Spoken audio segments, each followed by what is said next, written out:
Does it feel like your face has just changed overnight? Maybe you've recently looked in the mirror and thought, who is that? You feel and seem unrecognizable. I have been there. It hit me around 40 where I saw pictures of myself and I looked in the mirror and I didn't recognize who I was for a number of different reasons. But it wasn't for several years until I put together my symptoms with perimenopause.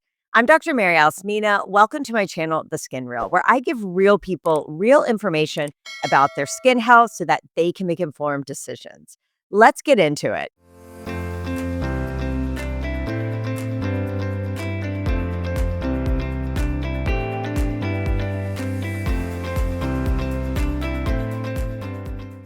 This is my weekly recap episode where I break down my key takeaways from my most recent podcast interview. This week, my guest was board certified dermatologist Dr. Pooja Rambia, and we did a deep dive into the menopause makeover and why women are starting to ask about it, to actually demand it because they are realizing that their bodies and their skin are changing during this period of life.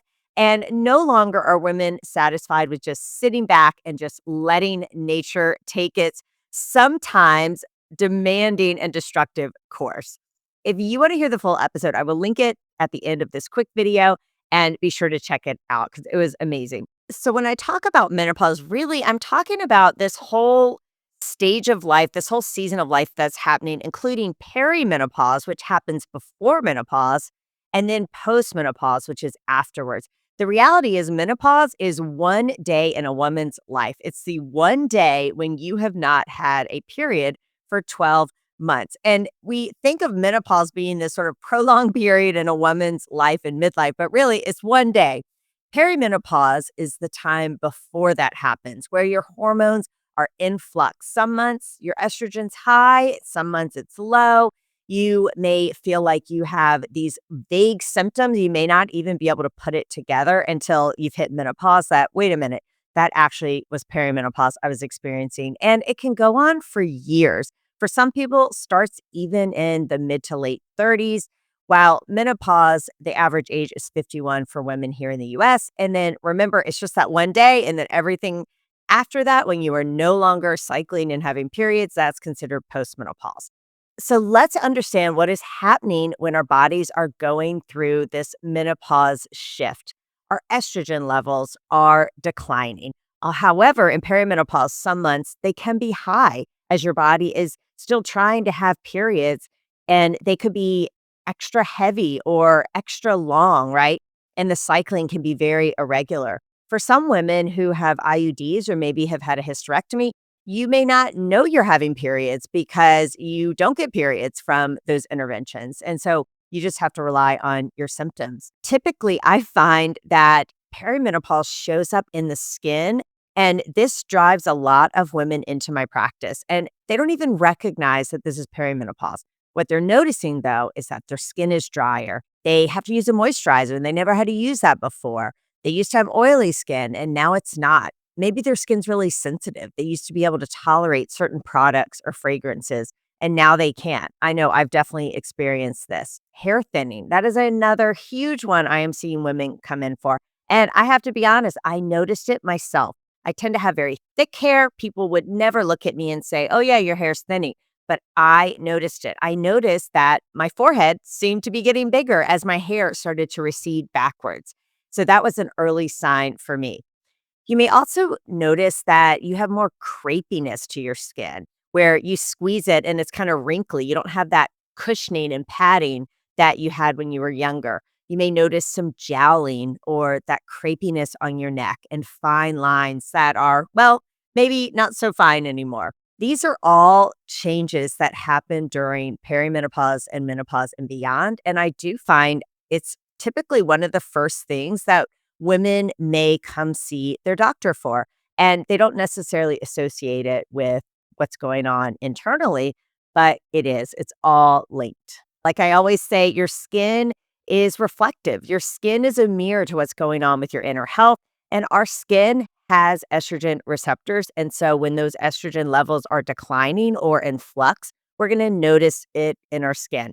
I forgot to mention acne. That's also something I see in midlife women or hair growth in areas you don't want, like a chin hair or whisker or peach fuzz on the face while it's thinning on the hair. I know, totally unfair, right? It's important to recognize that you're not just going crazy. And this isn't just a vanity issue. I think a lot of people dismiss this as, oh, you're just getting older. It's just vanity.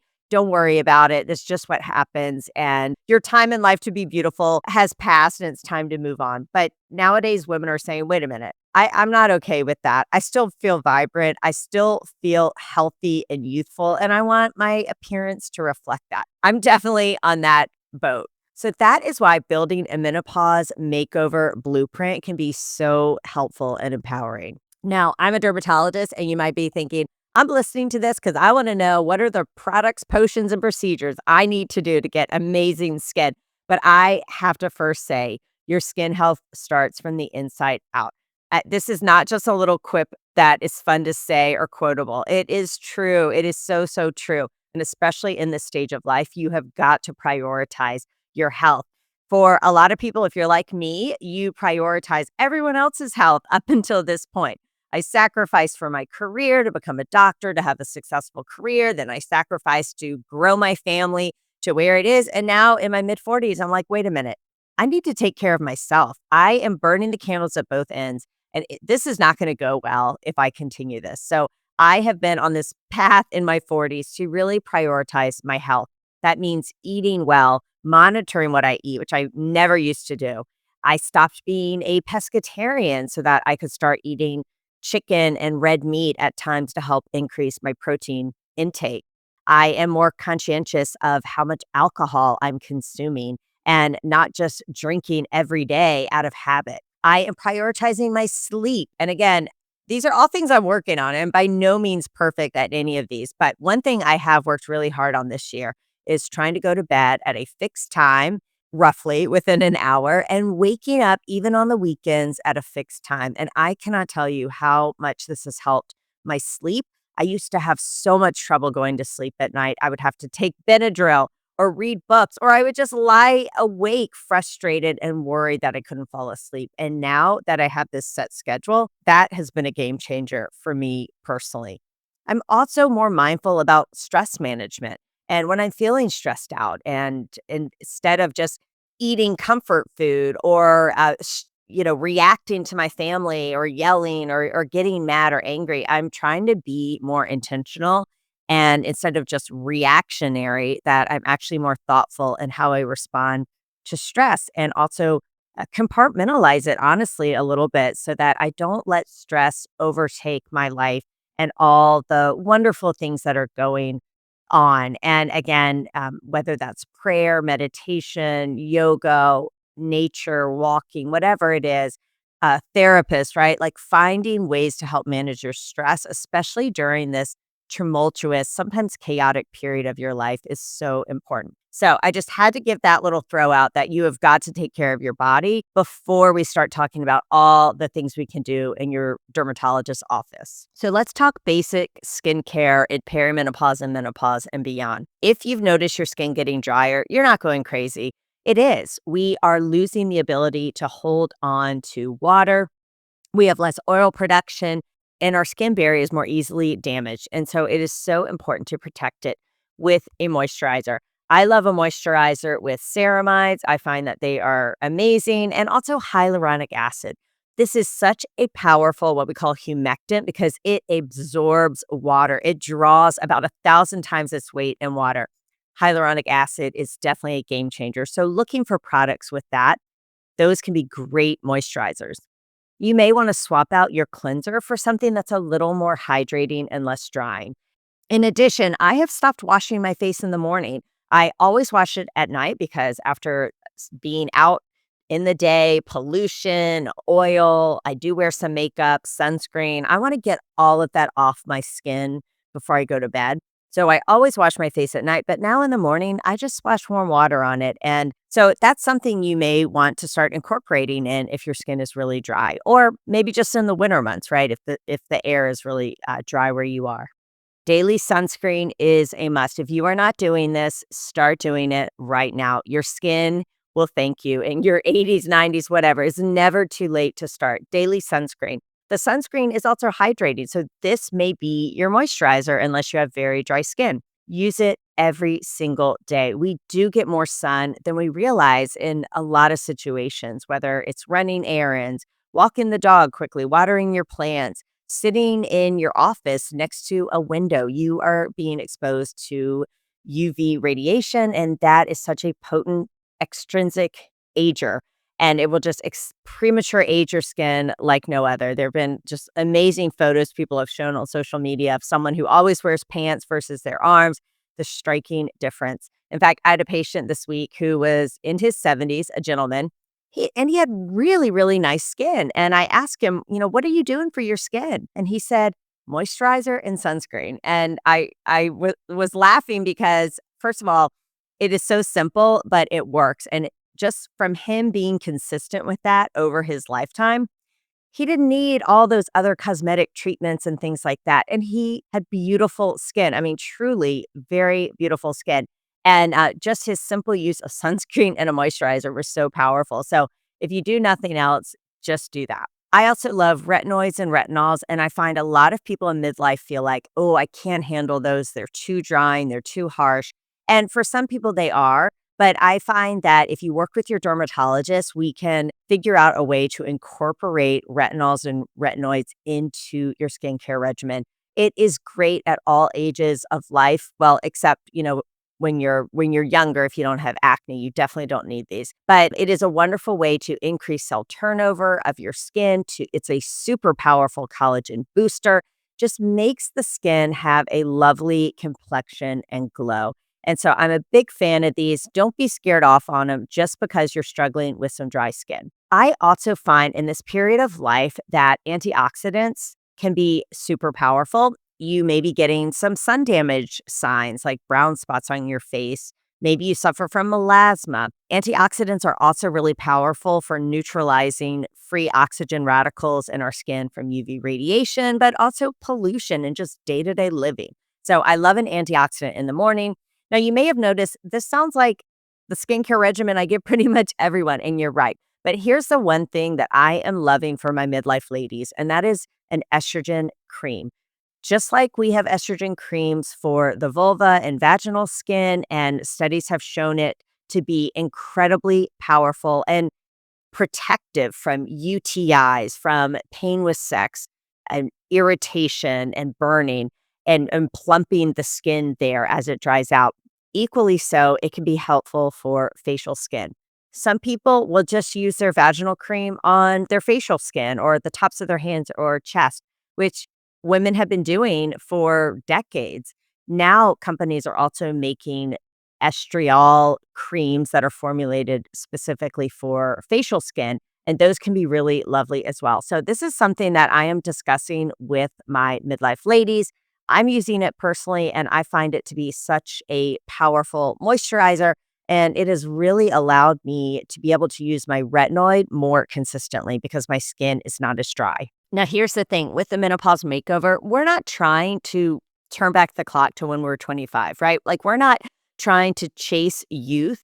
What we're trying to do is to create our most vibrant, healthiest skin and body in midlife as we know these natural processes are going on. It's not that we're trying to fight them. We're trying to be empowered so that we can look and feel as good as we want to be, no matter what stage of life we're in. I think it's really harmful for women to hear this message of, oh, this is just natural, the dropping your estrogen, and as if don't do anything about it. But infections are natural, right? And we don't tell people to just grin and bear it and not take an antibiotic, right? We don't tell people that your eyesight's going to go when you're older and just deal with it. No, we help them find prescriptions and contacts and things that can help with their vision. So yes, it is a natural process what's going on in our skin, but there are definitely things we can do so that we're not suffering. Now you might be thinking, I'm 55, I'm 65, I'm 75, whatever age. You might be thinking, Is this too late?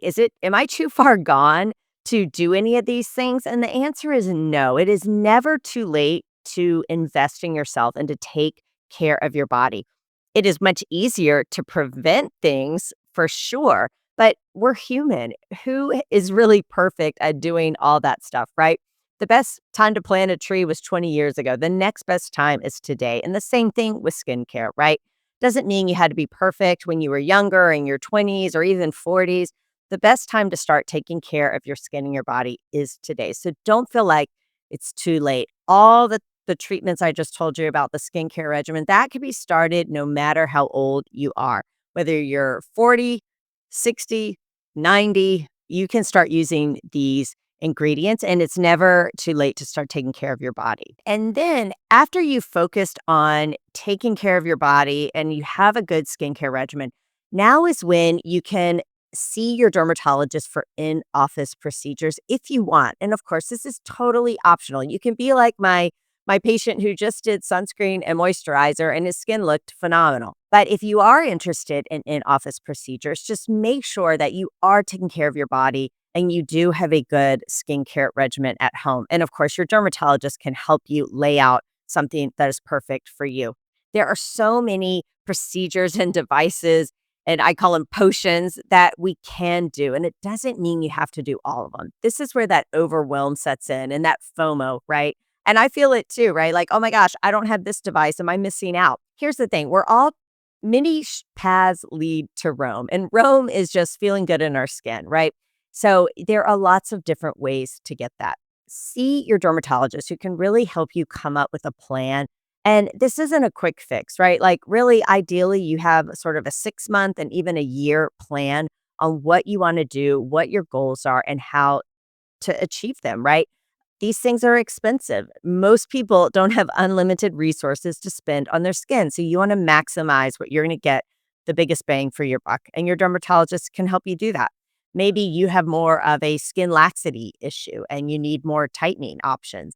Or maybe your skin complexion or texture needs addressing, right? So your dermatologist can work with you. There are so many things that we have that we can use to help. But don't stress out. You don't have to do all of it. You just need a strategy, a game plan to help you get from A to B to help you have the most amazing skin in midlife. Some of my favorite treatments are collagen boosting treatments like microneedling or a laser that goes deeper into the skin to stimulate collagen. I'm also excited about some tightening devices out there that either use high energy focused ultrasound or heat using radio frequency heat of the deeper dermis to help tighten the skin. And of course, I'm a big fan of biostimulants and neurotoxins, things like Botox, Dysport, Xeomin. These are great options for softening wrinkles and a great option for someone who is just dipping their toe into the aesthetic arena because it's not permanent. And I find if you are being asked, why are you so tired or why are you so angry because of scaling between your brows? That is an easy, quick fix for people, and it really makes a big difference. So, lots of things that can be done. Just know, don't stress. You don't have to do all of them. And really, taking care of your body and a good skincare regimen is going to get you 90% of the way there. And let your dermatologist help get you the subsequent 10% if you want. I'd love to know, what is one habit or one change you're going to make now that you're in perimenopause or menopause to help with your skin and whole body health? I would love for you to share it in a DM with me or leave a review on the podcast or on YouTube and tell me, what is a one habit you're going to do? And just like I've been focusing on sleep for the last, I would say, 6 months, what is the one habit you're doing or you have done that's helped you through perimenopause? If you want to hear the full episode, be sure to check it out here, and I will see you next week, skin friend.